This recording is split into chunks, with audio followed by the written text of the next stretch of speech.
In 1760, colonists living along the eastern seaboard of North America enjoyed the highest standard of living in the Western world. Land was cheap, food was plentiful, and taxes were almost non-existent. But if you asked these prosperous people what nationality they were, they wouldn't say American. They were proudly, fiercely British subjects. This map shows the distinct regions of the colonies, and being British was about the only thing they had in common. The puritanical shipbuilding communities of New England operated entirely differently from the tolerant merchant hubs of New York and Pennsylvania. Further down the coast, Virginia and the Carolinas were dominated by massive slave labor plantations run by wealthy planters who lived like English aristocrats. These regions operated independently, and they actively despised one another. Northerners viewed the Southern planters as lazy and entitled. Southerners viewed New Englanders as overbearing religious zealots. And both sides agreed the middle colonies were completely chaotic. 6 years earlier, in 1754, Benjamin Franklin tried to convince the colonies to form a single, shared government to coordinate their defense against the French. He published this famous cartoon of a severed snake to make his point. Every single colonial assembly rejected the idea. They preferred to face a war alone rather than share power with their neighbors. In 1760, a unified nation was an impossible concept. The colonists actively rejected the idea, perfectly content inside their separate worlds under the protection of the British Empire. That British protection came at a massive cost. After defeating the French in 1763, Britain found itself buried under £122 million of national debt. The interest payments alone were 10 times what all 13 colonies combined paid in yearly taxes. This sheet displays the revenue stamps Parliament used when they decided it was time the colonists paid for their own defense. In 1765, they rolled out a direct tax on everything from legal documents to playing cards, backed by the sprawling bureaucracy of the empire. This single tax triggered protests from Massachusetts to Georgia. While they had never shared power, the colonies now began passing identical resolutions and coordinating merchant boycotts. When mobs in Boston hung tax collectors in effigy, they were suddenly mirroring protests in the southern colonies. London had seen enough.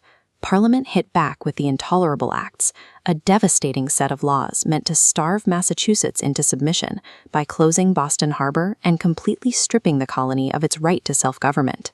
Instead of abandoning Massachusetts to its fate, delegates from 12 disparate colonies traveled to Philadelphia for the First Continental Congress to coordinate a joint resistance.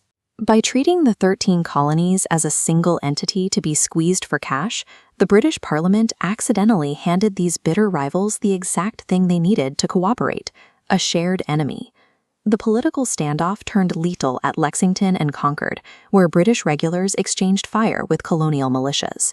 Within weeks, 15,000 mostly disorganized farmers and shopkeepers had surrounded the British Army in Boston. The Continental Congress faced a terrifying reality. The fighting, the anger, and the militia were all located in Massachusetts. If this remained a localized New England rebellion, the other 12 colonies could easily wash their hands of it and walk away. To prevent this, John Adams argued that the Northern Army required a commander who would force the rest of the colonies to commit to the fight. He nominated George Washington. It was his wealth and status that made him the perfect candidate. Washington was an aristocratic planter from Virginia, the largest, richest colony in the South. Washington brought a strategy designed for the long game. Facing the most powerful military on Earth, he knew he didn't need to win set-piece battles. He only had to keep his army alive in the field, drawing the conflict out until London couldn't afford the financial drain anymore. Appointing Washington was a calculated political maneuver. By putting a wealthy Southerner in charge of a Northern army, Congress forced Virginia to put skin in the game, tying the fate of all 13 colonies to a single commander. Survival, however, proved difficult. Through the early years of the war, Washington's army was constantly retreating. His soldiers were freezing, starving, and abandoning their posts by the thousands.